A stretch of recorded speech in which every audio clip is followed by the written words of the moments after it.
This is a continuation of the introduction to the Pythagorean theorem. I went ahead and started another example on dot paper. This is going to be our final example on dot paper. You'll see that I chose to use a side length of 2 and I used a side length of 4, and then I made a 4 by 4 square, and I also made a 2 by 2 square, and I went ahead and I found the area of each of these. And then what I'm going to do now is I'm going to show you how to find the area of this final square. So I started by drawing this triangle, and I want you to see that this triangle is a part of a rectangle, the one that I'm outlining currently, and it is a rectangle that is 2 by 4. So the area of the rectangle is 2 by 4, which is equal to 8 units squared. So then that whole rectangle is equal to 8. Now, really, the formula for a triangle is 1/2 of a rectangle, 1/2 times length times width. So all you have to do is take this 8 and divide it by 2, or take half of it, and you have the area of the triangle, which would be 4. Because half of this rectangle is equal to an area of 4. So then from there, what I'm going to do is I'm going to section off this middle section, this middle square, and then you should be able to see 4 total of these same size triangles. And each of these is going to be equal to 4 units, because 4 units squared, because you should notice that each side is 4 by 2. And again, this triangle is a 4 by 2, so they're all the same size triangle. And in the center, I want you to see that there is 1 unit squared, 2 units squared, 3 units squared, 4 units squared. So then we have a 4 unit squared square in the middle. So then in total, we have those 4 triangles, and their areas each equal to 4. So we have 16 units squared, plus we have that square in the middle, so that's an area of 20 units squared.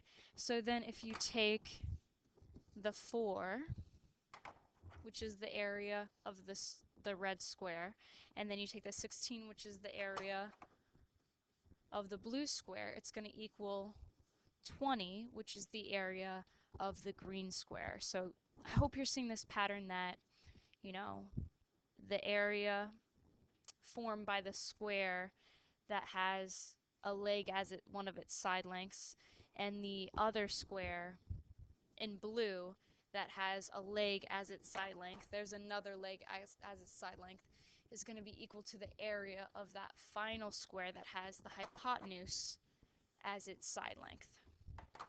And now we're going to fill in some notes.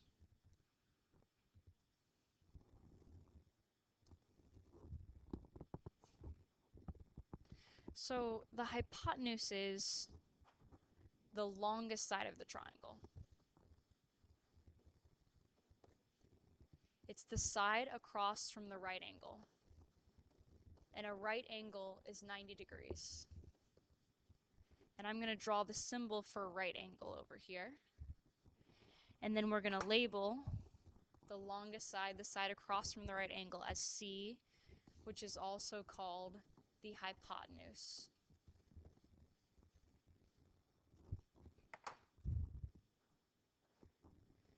Okay, and then the label used for the hypotenuse is C, which I already labeled it over there. And then the legs are the 2 shorter sides. 2 shorter sides of the right triangle. And the label used for the legs is A and B. So normally when I do problems, I label the shorter one as A and then the medium length as B, but you're allowed to label it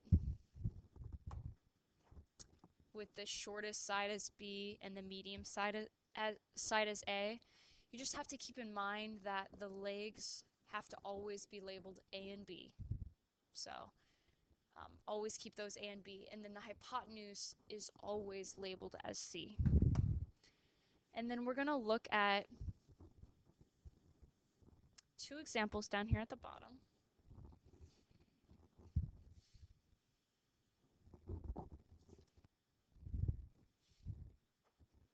In the first example, I'm going to give us a and b, and we're going to solve for the hypotenuse c. So let's just say that a is equal to 5 and b is equal to 12. So what I'm going to do is I'm going to label a here, b here, and then this side is c because it is across from the right angle. And a is 5 and b is 12. And then we're going to record the formula that comes from the Pythagorean theorem, a squared plus b squared equals c squared. Wherever there is a variable, I want you to replace that with parentheses. And then we're just going to simply fill in what we know. So we know that a is equal to 5, and we know that b is equal to 12, and we do not know what c is, so I'm just going to fill in a variable. 5 squared means that basically the 2 is telling us that we write the 5 2 times. The exponent 2, the power 2, tells us that we write the 12 twice. It's being multiplied by itself. And then 5 squared is 25. 12 squared is 144. And then we're going to just add 144 and 25. And we get 169. So we have 169 is equal to c squared. The inverse operation of squaring something is taking the square root. So we're going to take the square root of each side. Whatever you do to one side, you must do to the other side. C multiplied by c is going to give us c squared. So that's why the square root of c squared is c. 13 multiplied by itself will give you 169. In addition, negative 13 times negative 13 is going to give you 169. When we're dealing with a triangle, though, a length is only going to be positive, so you can just write that c is equal to positive 13 instead of writing positive or negative 13. So we just use the Pythagorean theorem, we use the formula from the Pythagorean theorem to find the missing side length of a right triangle. Don't forget this is only for right triangles. Now in our second example, we're going to look at a problem where you're given C and you're given one of the legs, and then we'll solve for the missing leg. So in this example, we have that A is equal to 8, and we have that C is equal to 17. So we're going to go ahead and come over here and label A is a leg, and it's equal to 8. And B we do not know, and C, which is across from the right angle, called the hypotenuse, is equivalent to 17. So then in the problem, we're going to record the formula first. Then we're going to replace the variables with parentheses so that we can use substitution. Substitution is when you replace the variable with a value. So I'm going to replace A with 8. And then B, we don't know what that is, so I'm just going to put in a letter B for that. And then the hypotenuse C is equal to 17. The 8 squared, I'm going to record as 8 times 8. And the 17 squared, I'm going to record as 17 times 17 because the 2 tells us to write the base twice and put a multiplication sign in between. 17 squared is 289. And 8 squared is 64. I'm not going to bring the problem over here. So 64 plus b squared is equal to 289. I'm going to subtract 64 from each side so that I can try to isolate the variable b. 9 minus 4 I get 5, 8 minus 6 is 2, 2 minus 0 is 2. And then the inverse of squaring something is taking the square root. And we get that b is equal to positive or negative 15. Again, like I said before, the side length is going to be a positive value, so b is going to be equal to 15.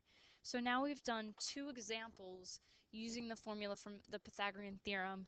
The Pythagorean theorem is used to find the missing side length in a right triangle. Only in a right triangle, though.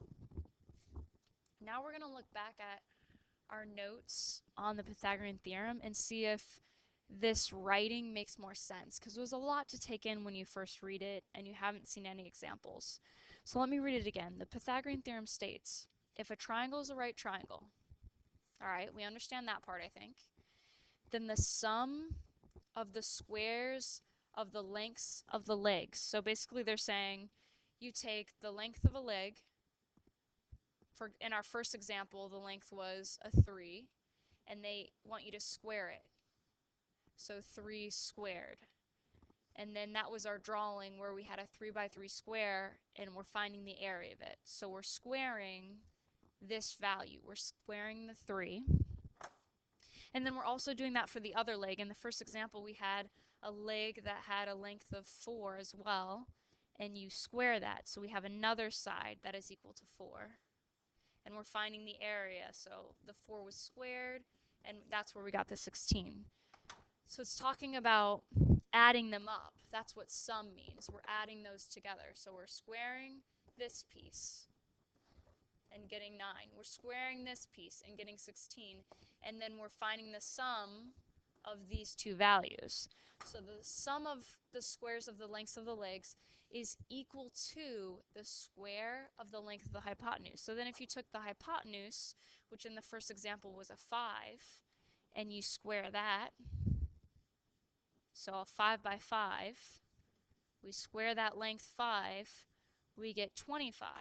And 9 plus 16 is equal to 25. So hopefully it makes a little bit more sense. And usually what you're going to hear on a day-to-day basis when we're talking about the Pythagorean theorem is that, if triangle ABC is a right triangle, then a squared plus b squared equals c squared. This is the part that you have to memorize. A squared plus b squared equals c squared. Common student mistake is to say a plus b equals c. So make sure that you're remembering that it's a squared plus b squared equals c squared.